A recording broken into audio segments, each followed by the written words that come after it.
Alors, on poursuit notre démarche avec le troisième thème, perdu dans la lumière. Perdu dans la lumière. Vous savez, dans les premiers siècles de l'Église, il y a eu bien des persécutions, bien des gens qui ont, les premiers chrétiens, et c'était pas facile à cette époque-là.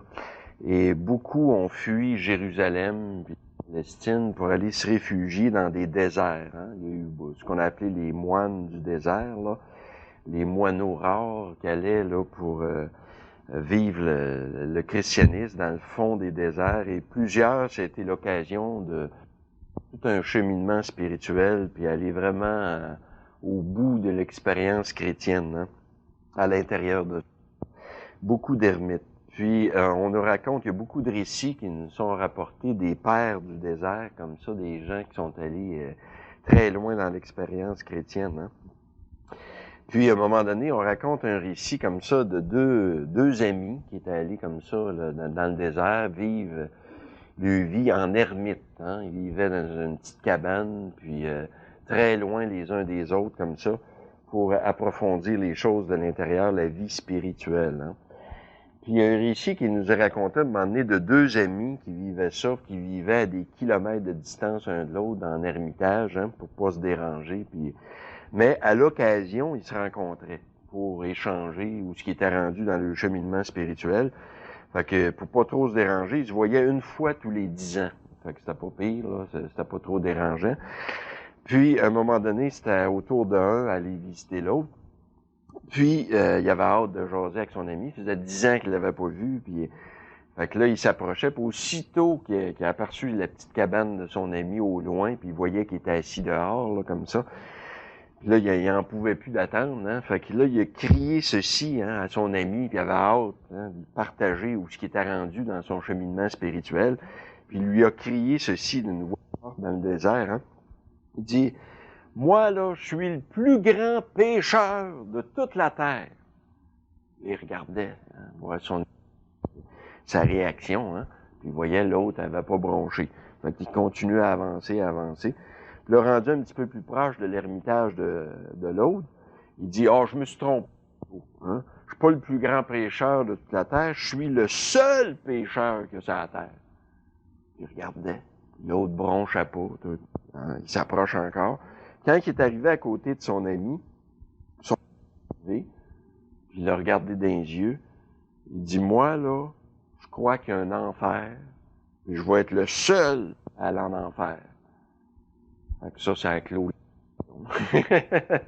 L'autre, t'es pas capable d'aller aussi loin. Il y a un enfer, là, puis je vais être le seul à aller en enfer. Vous voyez le genre de discours des pères du désert. Nous, on entend ça, puis on se dit, écoute donc, ils sont capotés, ils sont fous, ces gens-là, que c'est ça, ce langage-là, des langages comme ça, là. Mais dites-vous bien, pour faire des excès de langage comme ça, là, ça, c'était des gens qui avaient une expérience de l'amour incroyable. C'est ça qui est le paradoxe, toujours, là. Pour être capable d'aller aussi loin, là, en eux autres, exactement de ça qui est question, là, ça prenait des gens qui étaient imbibés d'amour, une expérience d'amour, parce qu'ils n'auraient jamais eu le courage de dire des être sûr de ça. Quand la lumière, c'est-à-dire être enveloppé dans l'amour, pour avoir le courage d'une telle prise de conscience, pour être capable de voir le mal, les racines du mal. Déjà au niveau de l'agir, il y a des choses qu'on se cache parce qu'on n'est pas capable, c'est trop culpabilisant au niveau des actes qu'on a déjà faits ou je sais pas trop, là. Fait qu'imaginez-vous au niveau des racines, là, ça prend une overdose pour être capable. Son être de perdu, là, je donne toujours la comparaison, c'est un petit peu comme un tout jeune enfant. Supposons un petit enfant, là, qui est tout joyeux, puis il se promène, puis à un moment donné, je sais pas, il y a un bois qui est proche, là, puis il arrive face à face, il est tout seul, là, puis il arrive face à face avec un chien enragé, qui la bave, les dents sorties, un pitbull enragé, je sais pas trop quoi, là. Le petit enfant, 2-3 ans, là, il va partir les jambes à son cou, il se retournera même pas de bord, il va courir vers la maison. Si son papa ou sa maman est là, il va y sauter dans les bras. Puis là, c'est juste là, dans les bras de son papa ou de sa maman, qu'il va avoir le courage de se retourner de bord puis de regarder le chien enragé. Avant ça, ils ne sont pas capables même de le regarder. Hein? Parce que là, dans les bras de son papa, enveloppé dans l'amour, en sécurité, là, puis même, il va dire au chien, j'ai pas peur de toi. Tantôt, il courait. Hein? Là, il n'a plus peur de rien. Il est juste là, enveloppé dans l'amour. Hein? Il y a seulement dans les bras de l'amour, hein, qu'on peut faire l'expérience de son être de perdu. Avant ça, on peut pas. On peut même pas. Il y a même au niveau de l'âge, des choses qu'on est pas capable de regarder. Fait qu'imaginez-vous, au niveau de l'être, là, au niveau des racines du mal, notre être de péché, là, faut être déjà dans les bras de l'amour. Hein? Fait que ces gens-là, les pères du désert, qui ont un langage comme ça, dites-vous, qui avaient une expérience de l'amour. C'est le paradoxe, hein, lié à ça. Parce qu'il n'aurait jamais eu le courage de dire s'exprimer d'une façon comme ça. Hein. Faut être déjà dans les bras de l'amour pour faire l'expérience de son être de perdu, son rien, son vide, son néant intérieur. Hein. Mais combien de gens, quand le désert arrive dans leur vie, hein, cette expérience-là, pensent qu'ils sont en train de régresser? Moi, pratiquement tous les jours, je reçois quelqu'un en consultation là, qui va me dire ça. Hein? J'expliquais ça dans d'autres sessions, là, le désert arrive dans notre vie. Là. À un moment donné, les gens paniquent et ont l'impression qu'ils régressent, qu'ils vivent plus rien, puis etc. Au contraire, ça, c'est le signe, c'est ça je lui dis tout le temps, hein, essayer de décoder notre vécu, là, ce qu'on vit. Là. Hein, le désert, là, la sécheresse, là, ça, c'est le signe de la proximité de l'amour. Ça veut dire que tu es rendu plus loin, tu n'as pas régressé. Là, ça veut dire que tu entres dans l'expérience spirituelle. Là. Tu descends à un niveau là, beaucoup plus profond en toi. Hein? C'est pas à surface, là, tu es rendu plus loin. Hein? C'est comme les nuages avant le soleil. Un matin, il y a beaucoup de nuages dehors, là, mais tout le monde, on sait que le soleil est là, hein? Même s'il y a des nuages. Mais au niveau spirituel, là, quand on arrive dans les nuages, hein, on n'est plus sûr que le soleil existe, on ne voit plus clair, on ne voit plus rien. Fait que les gens qui vont en consultation, c'est toujours dans cette situation-là. Hein, mais je leur explique, ça c'est le signe évident, hein, que là, tu t'es rapproché de l'amour. Tu avances, tu vas toucher le fond, tu es proche du fond, bien plus qu'avant. Hein, c'est ça, là. Parce que les frissons, les expériences au niveau des émotions, puis tout ça, là, ça c'est l'écorce, la surface de notre être. Hein, puis ça peut venir de Dieu, comme ça peut venir juste de notre psychologie harmonisée, là. C'est pas nécessairement spirituel. C'est au niveau psychologique qu'on peut vivre ça. Hein? Mais quand on tombe dans le désert, la sécheresse, là, ça, il n'y a personne qui veut ça. Hein? Ça c'est un signe qui trompe pas, que tu t'approches du fond. Alors, au lieu de paniquer à ce moment-là, réjouissons-nous, on approche. Hein? C'est le désert avant la terre promise, si vous voulez. C'est toujours le paradoxe. Il faut toujours lire en envers. Au niveau spirituel, c'est comme ça, hein? En envers les signes. Hein? Comme ça.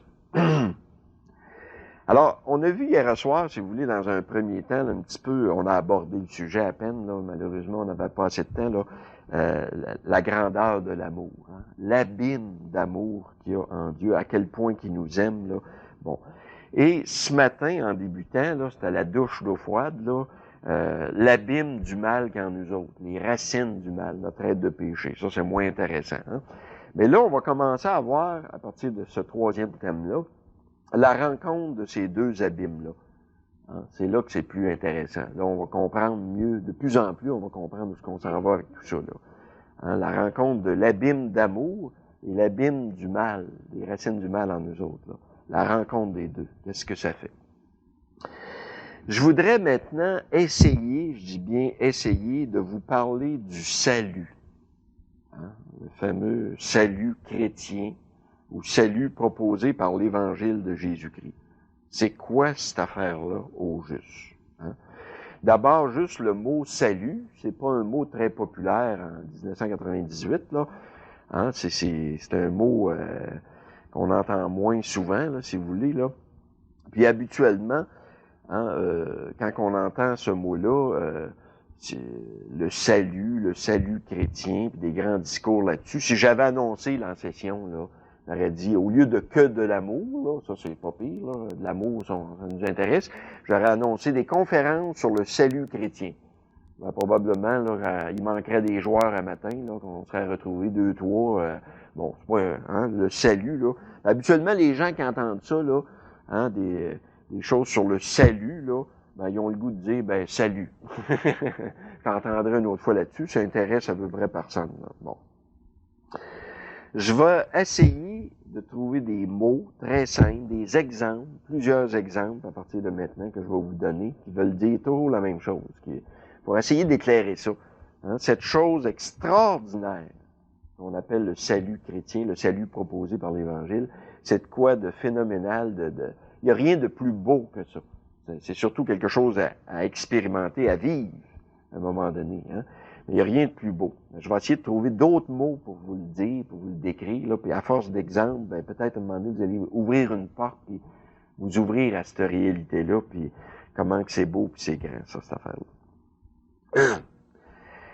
La réalité, il faut toujours partir, la base, là, c'est que, faut l'avouer, par nous autres mêmes, tout seuls, là, je parle, là, nous sommes tous, tout le monde, n'importe quel être humain, nous sommes tous des perdus. C'est ça la réalité, par nous autres mêmes, tout seuls. Bon. Notre condition humaine actuelle, c'est d'être des perdus, si vous voulez. Bon. Je suis un perdu par nature, comme disait saint Paul. Je le suis par nature, si vous voulez. C'est mon état de création, si vous voulez, qui cause ça. Là. On verra ça. Saint Paul, comme je vous le disais, il appelle ça, il dit, nous sommes fils et filles de colère. L'expression est forte, fils et filles de colère, enfants de colère, par nature. Bon. C'est-à-dire que, par nous autres mêmes, là, tout ce qu'on mériterait finalement, c'est une punition. On mériterait pour ce qu'on fait ou le mal possible en nous autres. Puis par nous autres mêmes, tout seul, on ne pourra jamais arriver à aimer. C'est impossible. À cause de nos blessures, puis à tout point de vue. Là. On ne pourra jamais arriver à l'amour. On ne peut pas arriver à l'amour par nous autres mêmes tout seuls. Par nous autres mêmes tout seuls, je parle bien sûr. Là. On peut juste arriver, puis ça facilement, on n'a pas de misère à arriver, là, à la haine, à la rancune, à la jalousie, puis l'hypocrisie, et surtout au jugement des autres. Ça, on n'a pas de misère. Et que c'est facile, ça, juger puis condamner les autres. Ça, on a une facilité là, phénoménale pour ça. Et à la limite, ce qu'on peut arriver de meilleur, c'est à une espèce de justice commerciale, j'appelle ça du commerce, moi, c'est commercial, donnant, kiff, là. Si on peut arriver ça, à coup d'effort puis de volonté, là, une espèce de justice, tout le monde égal, là, puis chacun selon son mérite, ça, humainement, on peut arriver à ça. Mais jamais à l'amour, par nous autres mêmes, tout ça. C'est pourquoi saint Paul dit ceci à un moment donné dans ses lettres. Il dit, la preuve que Dieu nous aime, là, c'est que le Christ, alors que nous étions encore pécheurs, pécheurs, c'est-à-dire ennemis de Dieu, si vous voulez, ennemis de l'amour. Dieu, c'est l'amour. Ennemis de l'amour, très loin de l'amour. On traduit différemment, à un moment donné, capable de rien, alors qu'on était capable de rien. On n'était pas capable d'arriver à l'amour. Encore pécheur, là, enfant de colère, si vous voulez, là, alors qu'on était encore dans cette condition-là. Lui, il est mort pour nous sauver, nous sortir de là. C'est ça la preuve qu'il nous aime. Il est mort, pas parce qu'on méritait quelque chose, nous autres, on était arrivés à quelque chose, mais parce que il savait bien qu'on ne serait jamais capable de s'en sortir, puis que lui nous aime pour le vrai, puis il est mort pour nous sauver. Alors que nous ne méritions pas du tout l'amour. Personne. À cause de nos fautes qu'on avait faites, nos gaffes, puis surtout, comme je vous disais tantôt, à cause de notre condition, notre nature de perdu, notre être de péché corrompu jusqu'aux os dans notre inconscient, là, on ne méritait pas pantoute l'amour. Mais lui, il nous a sauvés. Tu sais que ça veut dire, ça, il nous a sauvés. Il nous a sortis de là. Il nous a sortis du trou. C'est-à-dire Il nous a changé de nature. Ça, qui est extraordinaire, un miracle. Jamais, nous autres, on aurait pu faire. Il y a juste Dieu, le Dieu de l'impossible, qui va faire ça. Il nous a changé de nature. C'est pour ça qu'anciennement, on parlait beaucoup du surnaturel. Hein, vous avez déjà entendu ce langage-là. On parlait de le naturel, mais il y a le surnaturel. Hein? Aujourd'hui, on utilise moins ces mots-là, là, mais c'est ça que ça veut dire. Ça veut dire qu'il nous a changé de nature. Bon.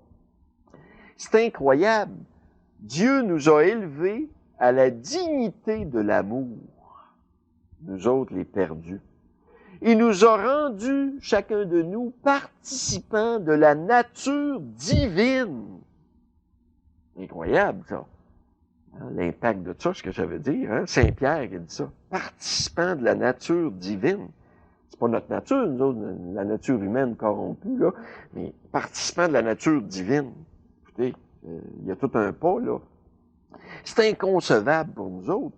Hein? Il m'a revêtu de la nature de l'amour lui-même.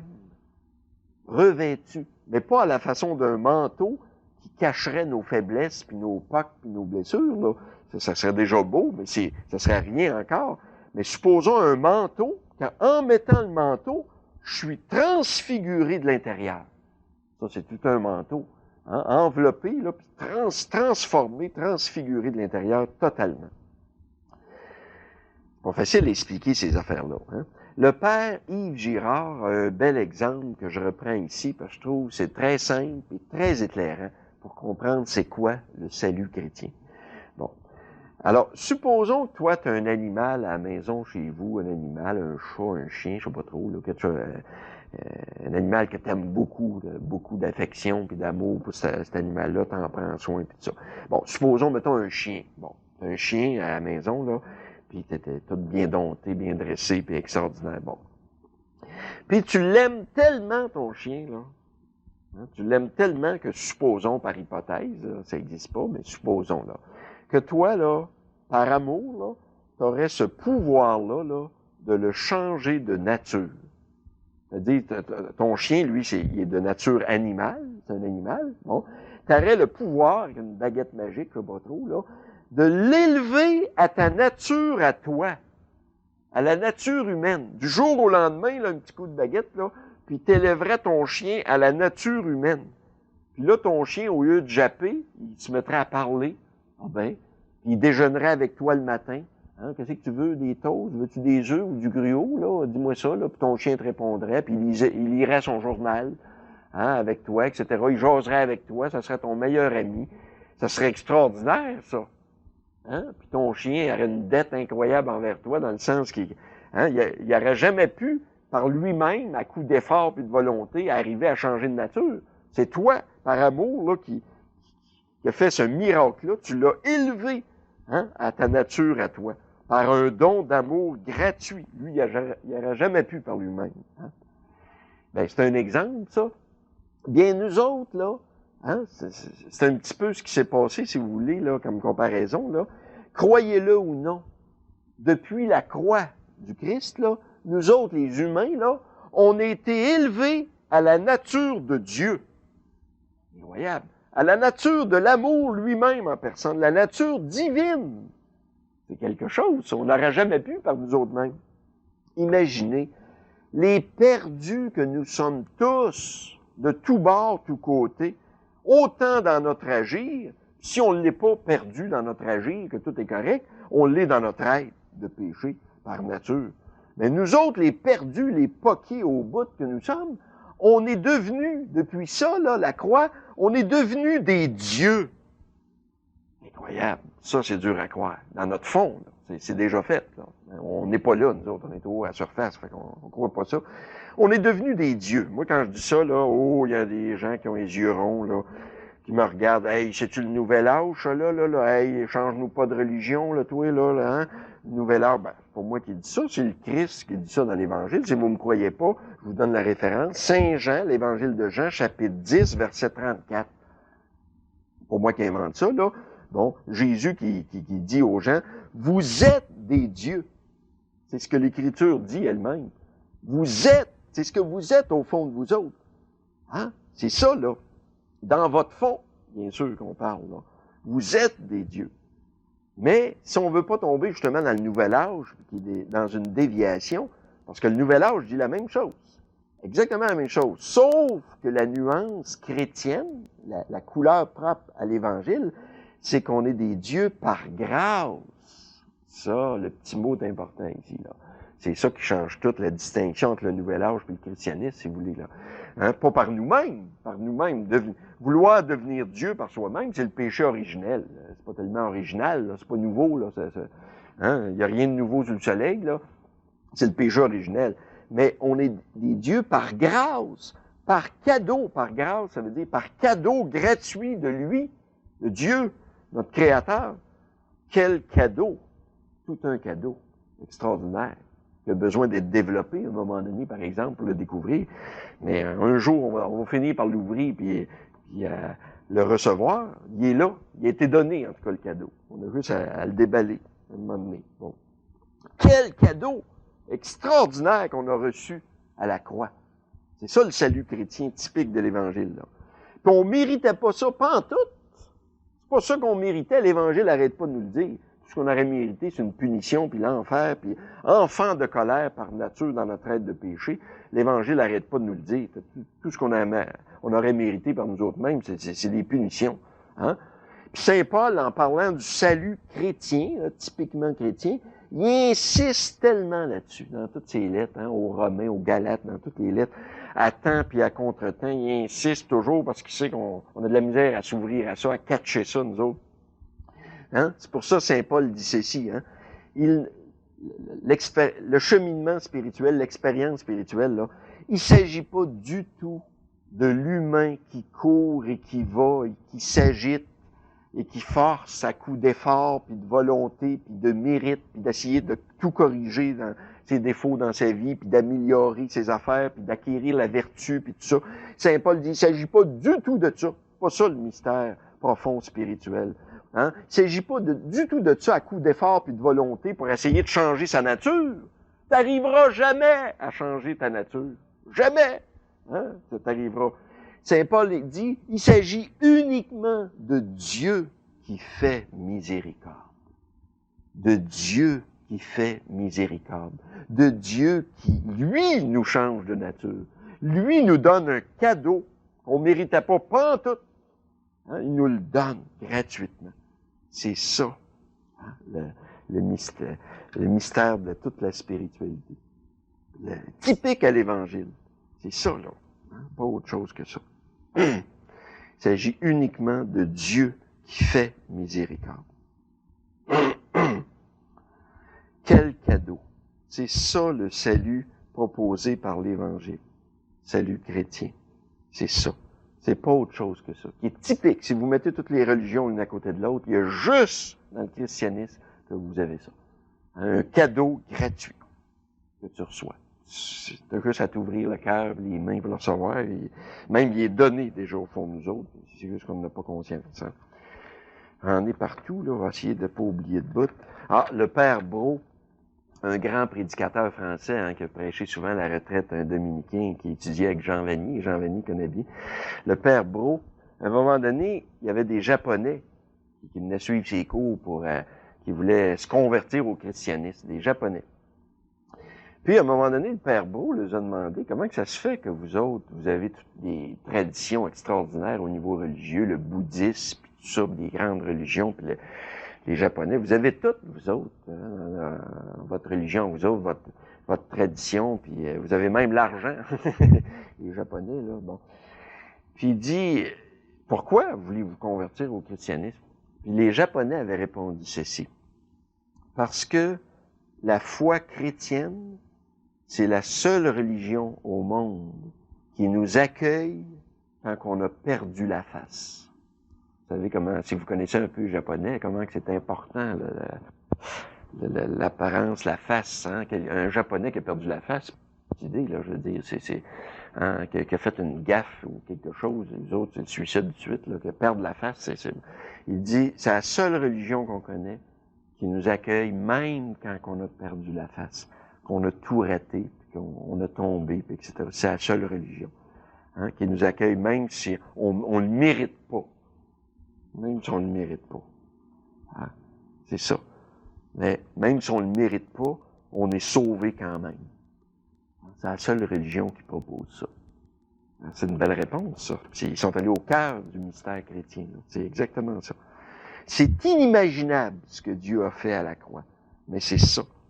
C'est impossible de changer de nature, m'élever à la nature divine. Moi, ça se peut pas. Le perdu que je suis, c'est impossible. Ben, c'est pour ça que ça prend le Dieu de l'impossible. Il n'y a personne qui est capable de faire ça par lui-même. Hein? Il y a juste Dieu qui est capable de faire des dieux. Juste Dieu qui est capable de faire des dieux. Hein? C'est ça. Hein? La distinction chrétienne, si vous voulez. Alors, remarquez que nous sommes toujours des perdus par nous autres mêmes tout seuls. Là. Et qui plus que ça, nous le serons toujours des perdus. Ça, c'est étonnant. Là. Hein? On le sera toujours, éternellement, des perdus par nous autres mêmes tout seuls, je parle, là, coupés de Dieu. Là. Mais la différence maintenant, depuis ça, là, depuis la croix, le salut chrétien, salut du Christ, mais maintenant la différence, c'est que nous sommes des perdus dans la lumière de l'amour. Alors, ça, c'est autre chose. Être un perdu, c'est pas intéressant. Pas intéressant, pas en tout être un perdu. Mais être perdu dans l'amour, ça, c'est le fun. Ça me dérange pas en tout, être perdu dans l'amour. Être un perdu, c'est épouvantable, c'est catastrophique. Mais être perdu dans l'amour, ça, c'est magnifique, extraordinaire. C'est ça qui s'est passé, hein, à la croix. Hein? C'est ça le fameux moi profond que je parle tant dans toutes les sessions, puis je reviens toujours là-dessus. Ton moi profond, t'as un moi profond au niveau spirituel, le fond de l'âme, là. Hein? Puis je disais là qu'il est parfait, ton moi profond. Ben oui, il est parfait. Parce qu'il est déjà créé, il est déjà réalisé, il est déjà créé à l'image de Dieu, lui, ton moi profond. C'est ça, ton moi profond. Le moi profond, le moi sauvé, ressuscité par Dieu, totalement. Où tout est ce lieu en moi où tout est déjà accompli. C'est ça le moi profond. C'est ça. C'est quoi mon moi profond? Mon moi profond, là, ben, c'est d'abord mon être de perdu. Ah oui, hein, c'est étonnant ça. Ben oui, c'est d'abord ça. Faut pas, c'est mon être de perdu, d'abord. C'est pas fini, là. Mais mon être de perdu, continuellement, sans arrêt, là, transfiguré par la lumière de l'amour. C'est ça mon moi profond. Autrement dit, ton moi profond, là, ta beauté sublime, ta lumière ultime, dont Dieu lui-même se nourrit quand il te regarde, il se nourrit de toi, Dieu, imagine-toi, hein, de ton moi profond, sans arrêt à cœur de jour, là, c'est ton être de pécheur, pécheresse, d'abord ça, de grand blessé, mais pas juste ça, bien sûr, continuellement enveloppé dans le don gratuit de son amour. Hein? Ton être de pécheur, là, les racines du mal en toi, là, noyé dans le don de sa miséricorde infinie, imprégné jusqu'aux os, jusqu'à la moelle de ton être, par le don de sa douce présence pacifiante. C'est ça ton moi profond. C'est ça le salut. En d'autres mots, là, je vous donne toujours d'autres exemples pour dire la même chose. Je dis toujours la même chose, mais en d'autres mots. Là. Bon. Je donne un exemple bien concret, bien simple, tout le monde va comprendre. Par moi-même, tout seul, sans Dieu, là, hein, Dieu, là, moi tout seul, là, je suis pas grand-chose. Je vous donne une comparaison visuelle là, pour essayer de saisir. Là. Par moi-même tout seul, là, une comparaison, là, je dirais, je suis un crouton sec. C'est un humain, sans Dieu. Là. Hein, un être humain, là, tout seul, là, c'est un crouton sec. Bon, une croûte de pain sec, puis bien sec à part de ça. Bon, ça, c'est pas assez encore, là, mettons ça pire que ça. Là. Un crouton de pain rassis. C'est bon, là. Hein? Bon. Plus que ça, là. Un crouton de pain vert. Oh, là, quand il change de couleur, là, fais attention, là. Oh, là, ça commence à être dangereux, là. Mais ça, c'est pas encore assez, ça. Un crouton de pain vert qui se promène tout seul sur la table. Ah ben là, il est temps de mettre ça à la poubelle, là, parce que là c'est dangereux. Là. là, ouais. C'est ça, un humain tout seul sans Dieu. Ah, bon, c'est ça qu'on est, pas plus que ça. Tout seul, là, bon. Mais supposons qu'on prend un crouton de pain vert, rassis, qui se promène tout seul sur la table, là. Bon, tu prends ton crouton, tu le sauces d'un sirop d'érable spécial, là, puis en le sauçant là-dedans, là, automatiquement, instantanément, il deviendrait du bon pain frais. Transfiguré comme ça, là, il deviendrait un grand-père dans le sirop d'érable chaud. Hey, ça, c'est meilleur. J'aime bien mieux ça. Si tu as le choix entre des grands-pères dans le sirop d'érable, là, puis des croutons verts qui se promènent sur la table, qui commencent à jaser, là, le choix est pas difficile. Hein? Les grands-pères dans le sirop d'érable chaud. Hein? Un miracle. Hein? C'est ça. Hein? Régénérer, là, transfigurer de l'intérieur, là, comme ça, là, c'est ça le salut proposé par l'Évangile. Le miracle. Incroyable. Hein? C'est ça. Un exemple bien simple, mais qui nous illustre bien. Hein?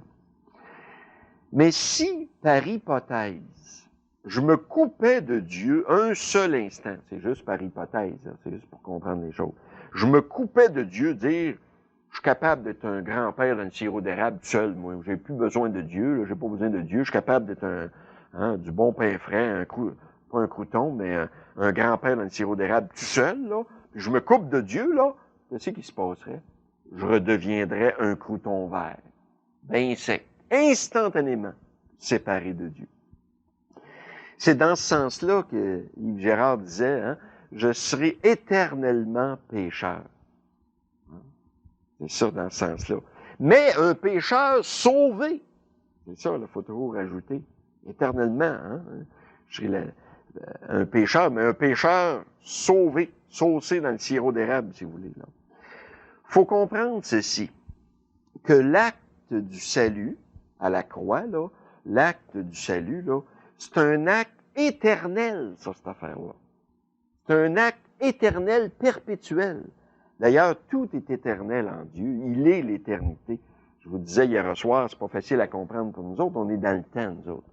L'espace-temps, c'est notre prison, ça, là. Un jour, on va en sortir, mais qu'on meurt, là. Mais on est dans le temps. Mais l'éternité, c'est autre chose que du temps. C'est pas du temps qui n'arrêtera plus. C'est ça qu'on s'imagine, nous autres. L'éternité, ça va être du temps qui n'arrête pas. Ben non!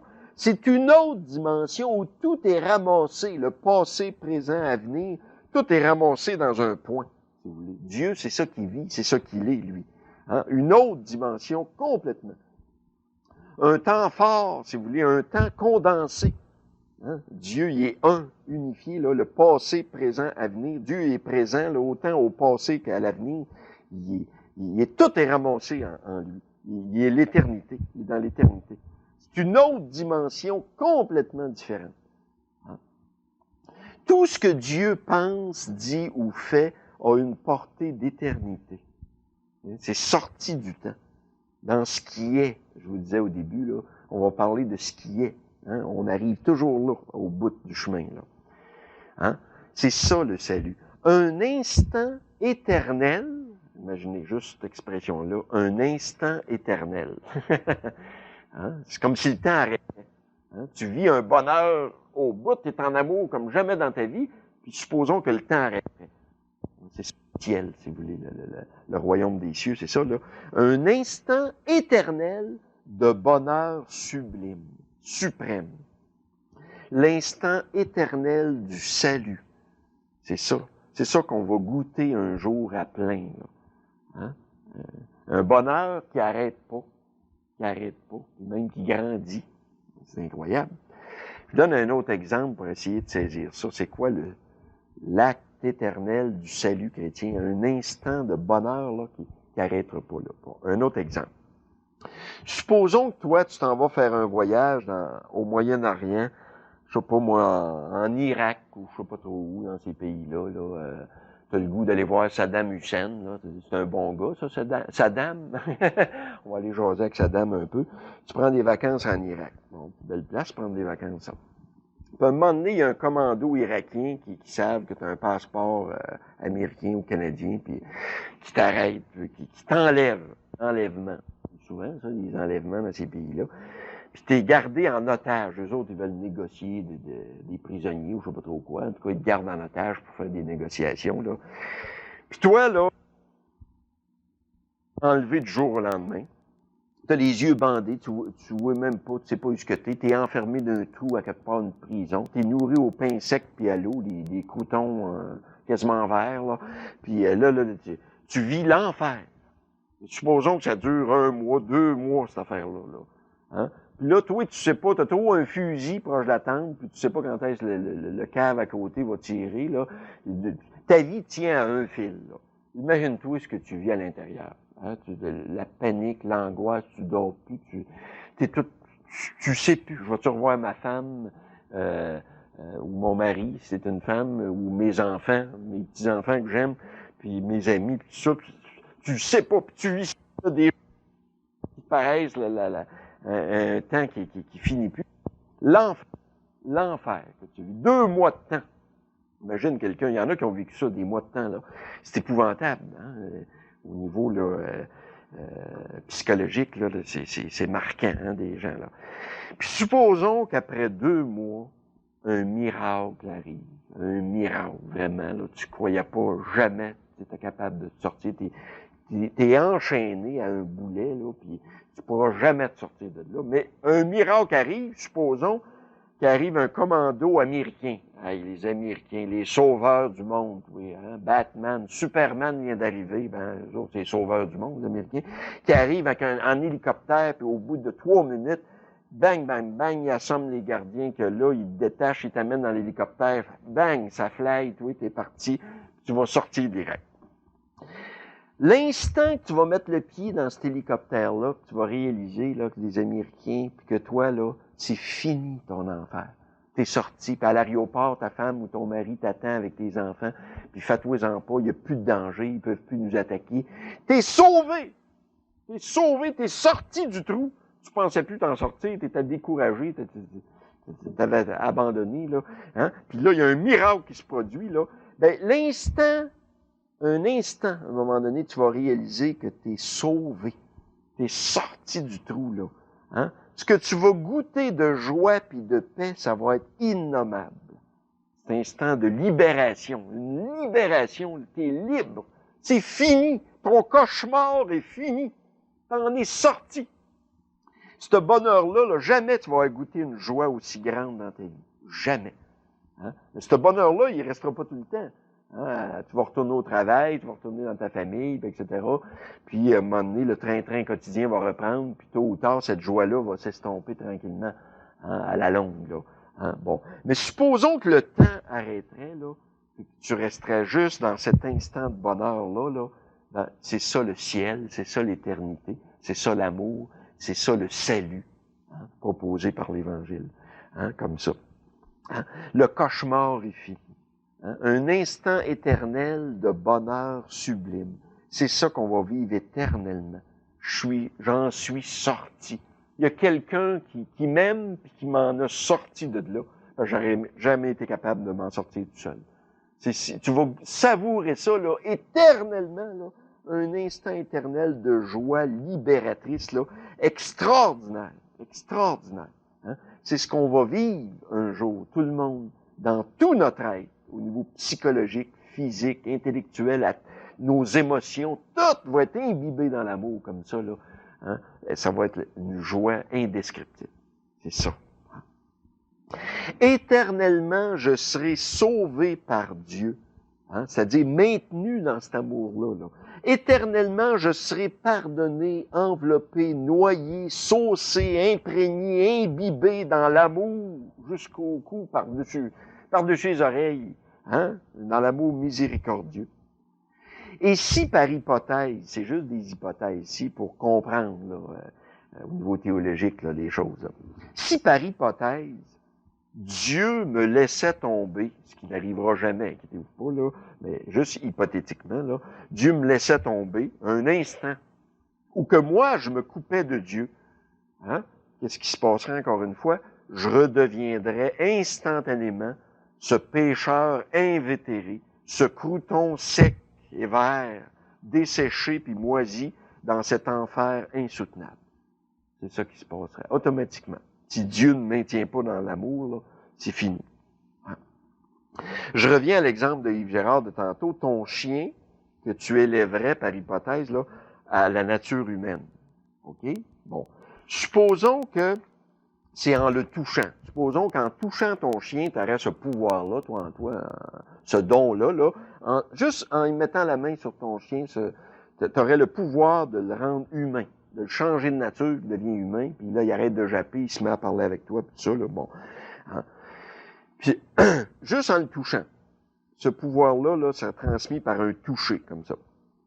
Mais si tu arrêtais de le toucher, ouf, ouf, il se remettrait à japper tout de suite, hein, il redeviendrait dans sa nature à lui. Ou bien si ton chien, là, supposons que lui, il te regarde, puis il se dit, oh, ben, je suis capable de parler à cette heure, là, j'ai plus besoin que tu me touches, là, puis il te tasse la main, hein, capable, je suis capable d'être, de parler tout seul, puis de vivre la nature humaine tout seul, là, en te tassant la main, là, hein, tout de suite, il redevient, ouf, ouf, il redeviendrait un chien, dans sa nature à lui, parce que c'est ça qu'il est par nature. OK? Bon. Alors, le lien avec Dieu est fondamental, tout est là. Il y a juste ça. Hein? Mais, inquiète-toi pas, tu ne pas à t'inquiéter de ça, là.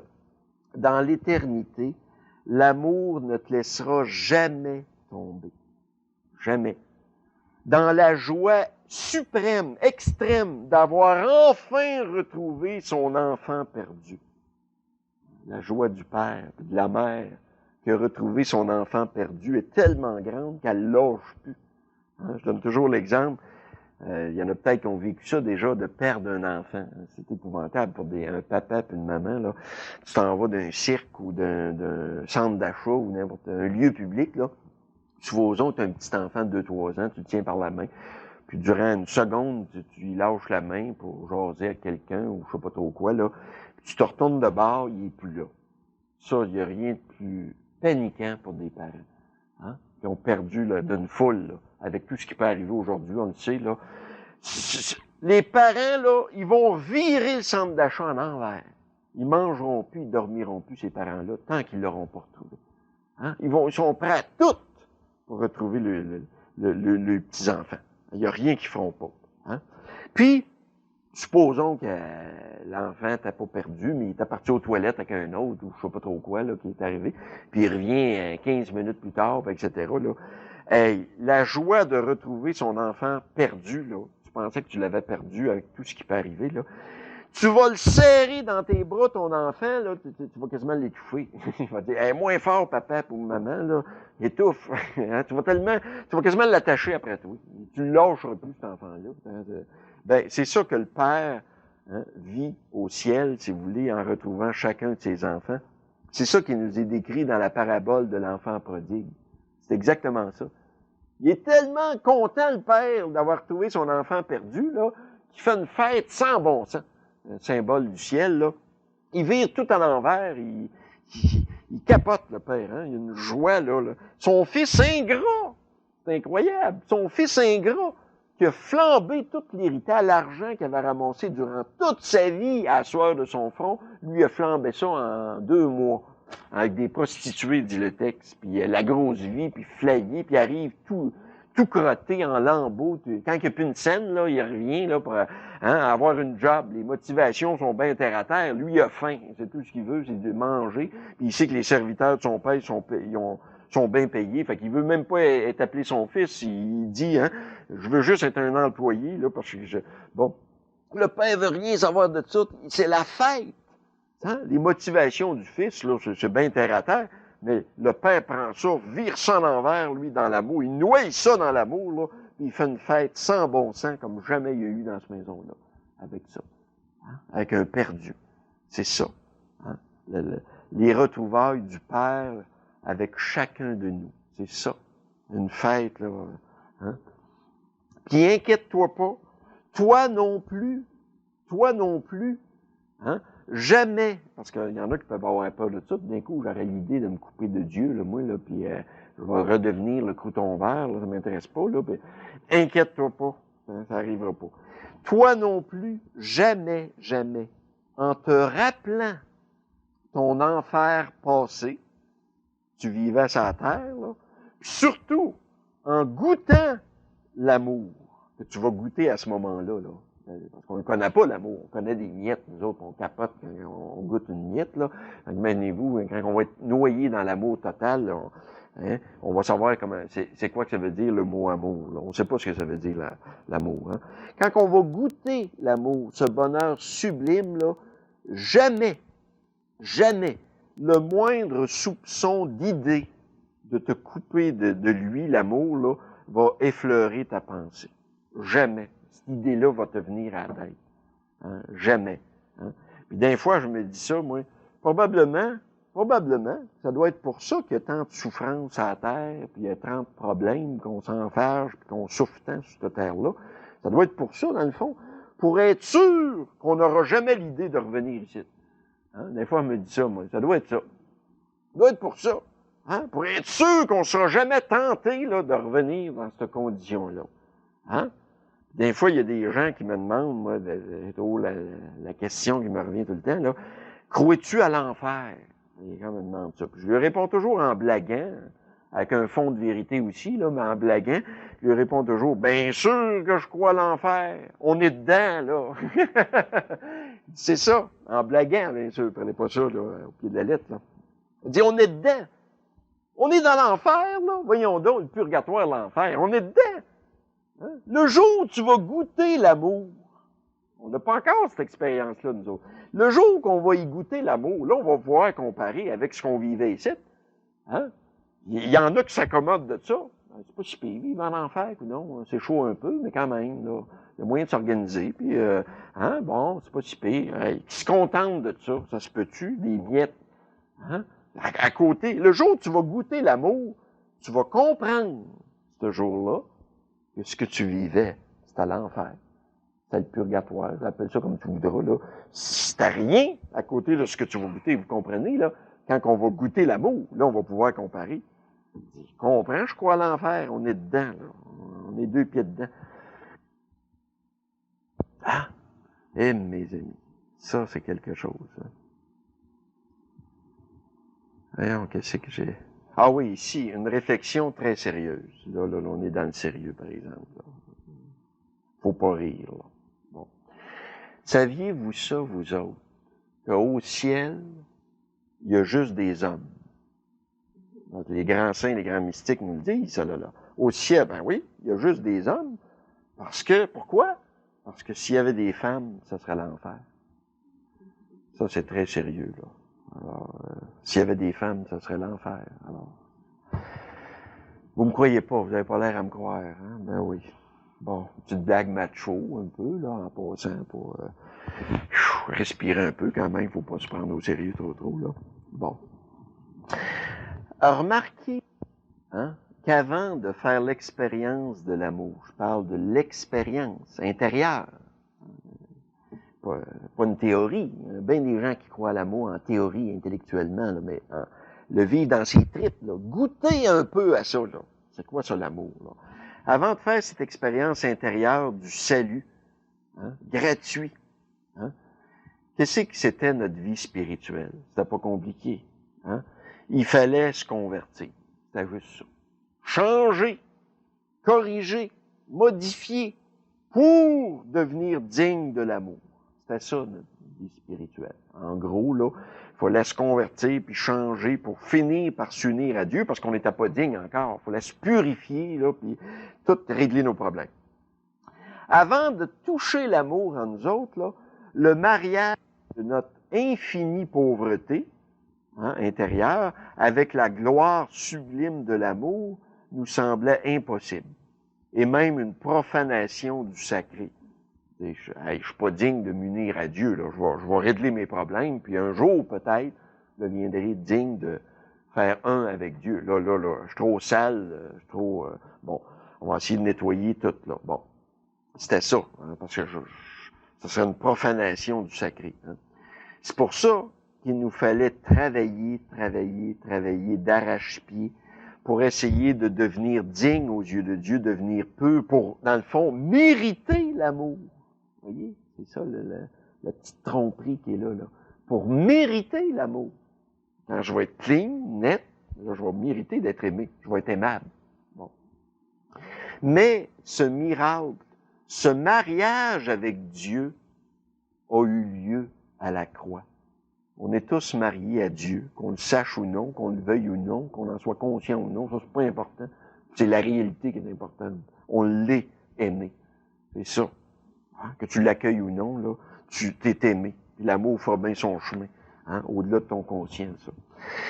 Ce miracle, Dieu l'a déjà accompli au fond de nous. C'est fait, ça, au fond de nous.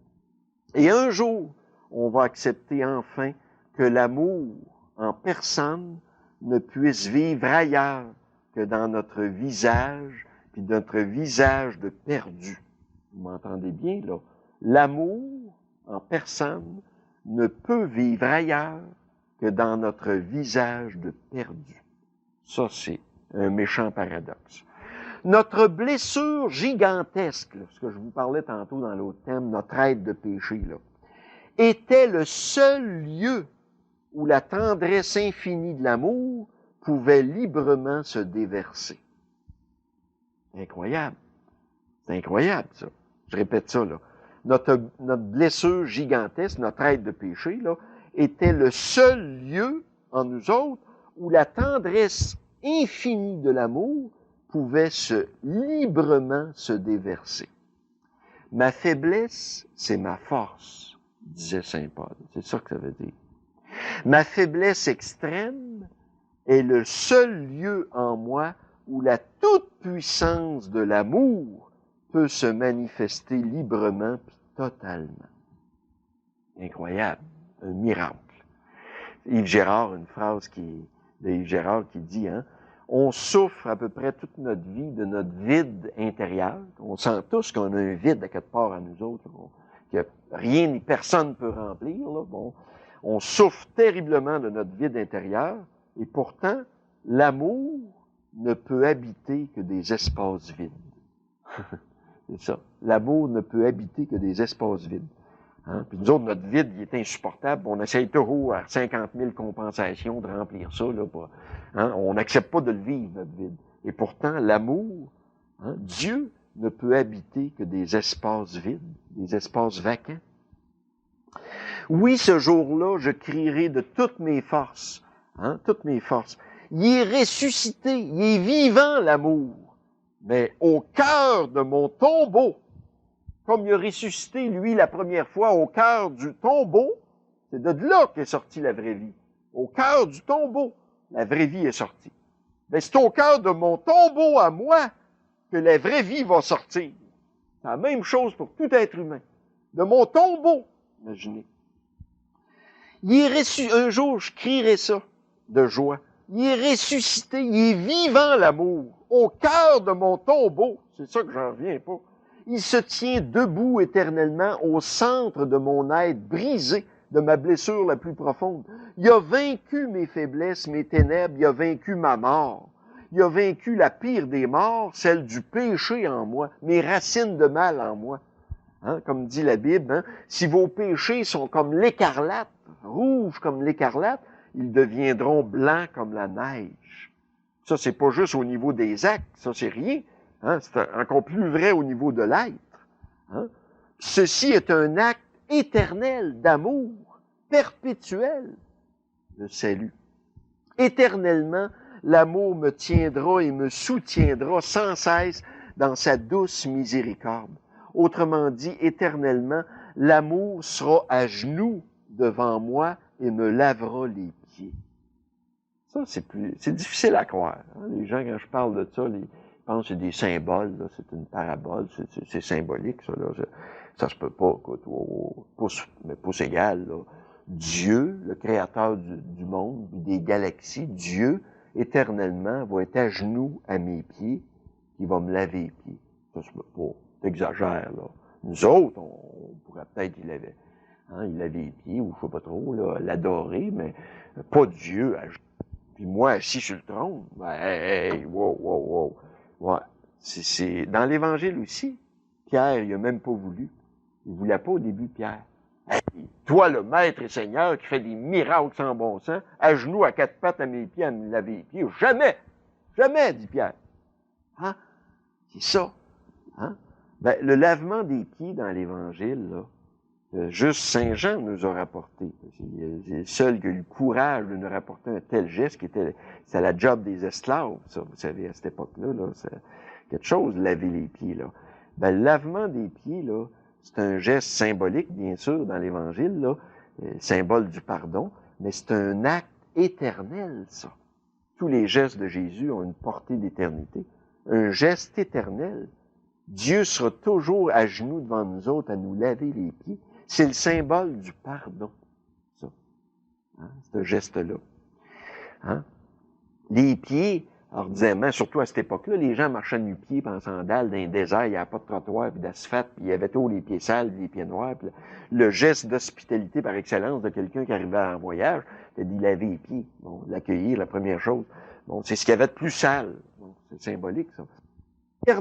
Dieu va me laver les pieds, c'est-à-dire, il va me soutenir, m'envelopper dans sa miséricorde. Hein? Si j'arrêtais un instant les pieds par lui, je redeviendrais super sale instantanément, noir. C'est ça. Hein? C'est ça, le ciel, l'instant éternel de bonheur. Hein?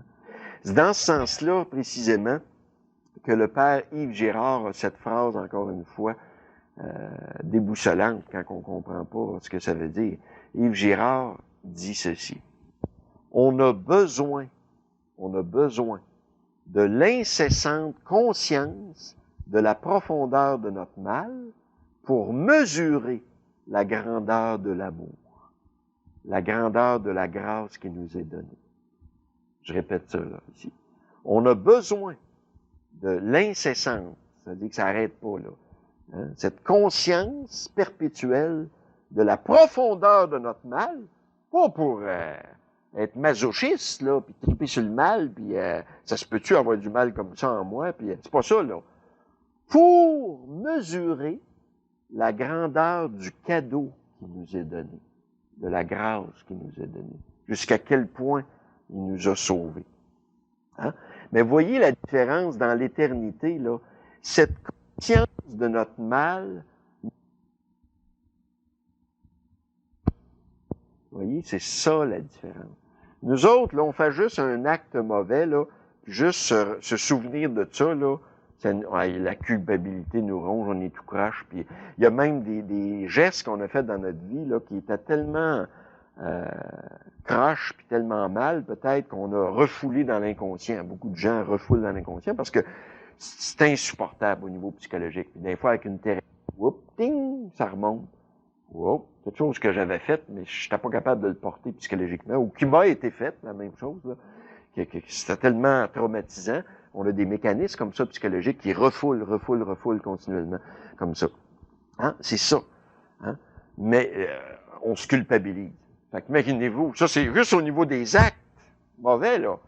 Comme je vous disais tantôt, si on avait conscience des racines du mal en nous autres, on mourrait de peur, de culpabilité, on n'en reviendrait pas. Il faut être noyé dans l'amour.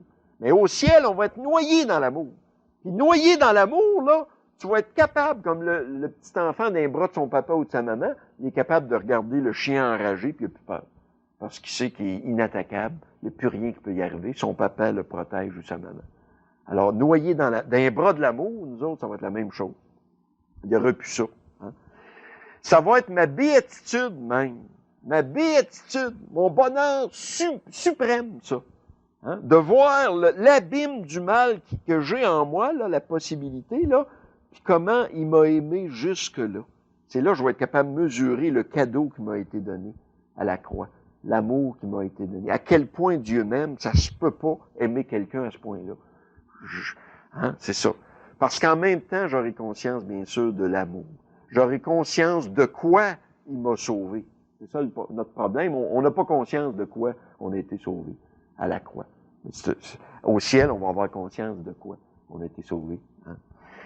Ça me dérange plus d'être le plus perdu des perdus quand je réalise que je suis perdu dans la lumière de l'amour.